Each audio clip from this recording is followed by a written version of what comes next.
What's up my biker friends, I just installed the Altrider Skid Plate on my KTM 1290 Super Adventure S, and this is what it looks like, the finished product.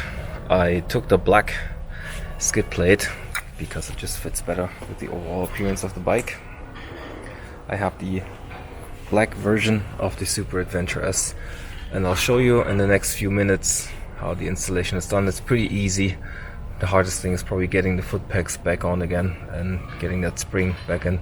The rest is pretty straightforward. The manual is pretty easy to read and everything fits as it should, and I think it looks great. So stay tuned for the installation.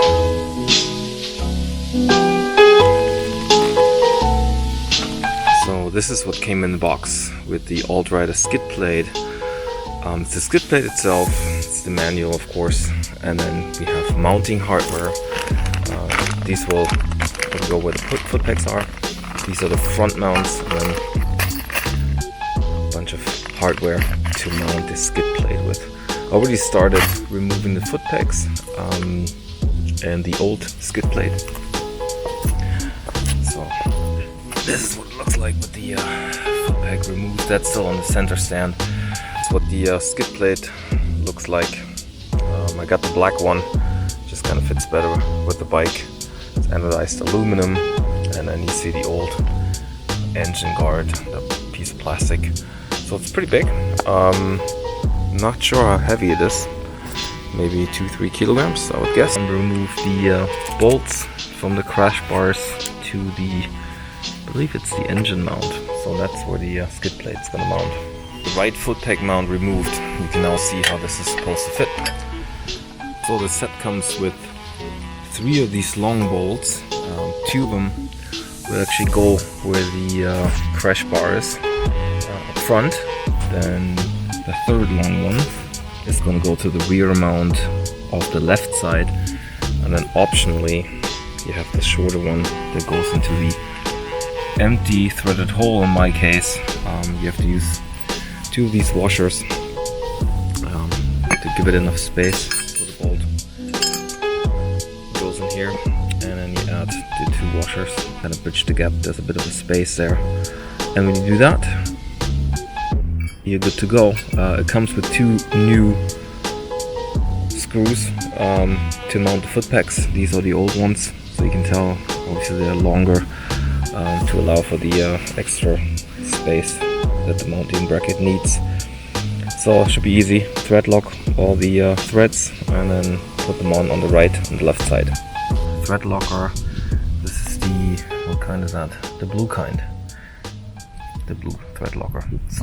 So once you have the rear mounts fixed to the bike, you're not supposed to torque the bolts yet, but to just tighten them snug. And you start with the front end, start hanging the skid plate, also not torquing the screws yet, but then you start with the front. This side's already mounted. I'll do the right side in a minute.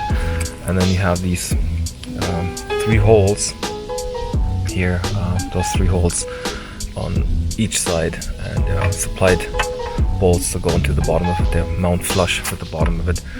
You have to Loctite them. They're sitting over there with the Loctite, and then you start torquing down all the screws and bolts. The bolts in the front come with spacer depending on if you have crash bars or not. There are different kinds of spacers you have to use. They're also different size on each side, but the manual is pretty clear about which spacer goes on which side. So the spacer is installed, the bolt isn't tightened down yet, which I will do in a minute. The rear bolts.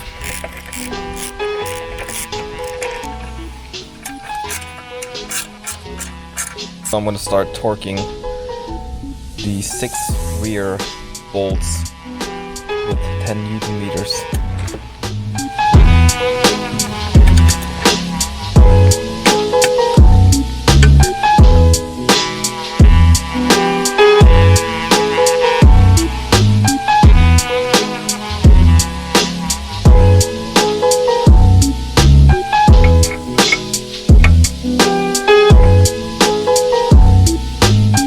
Manual asks to leave these bolts also just snug and not torqued, So they're the last ones to be torqued down, so don't forget those.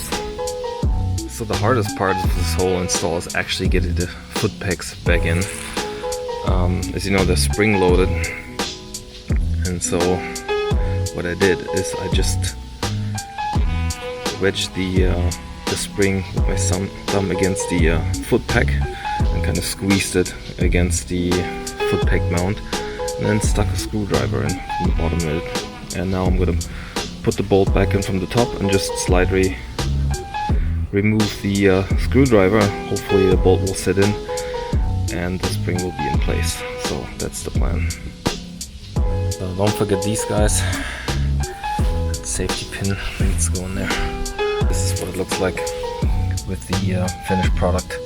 Obviously when you hit rocks with it, the anodized black coating is going to come off, but for now that looks pretty good.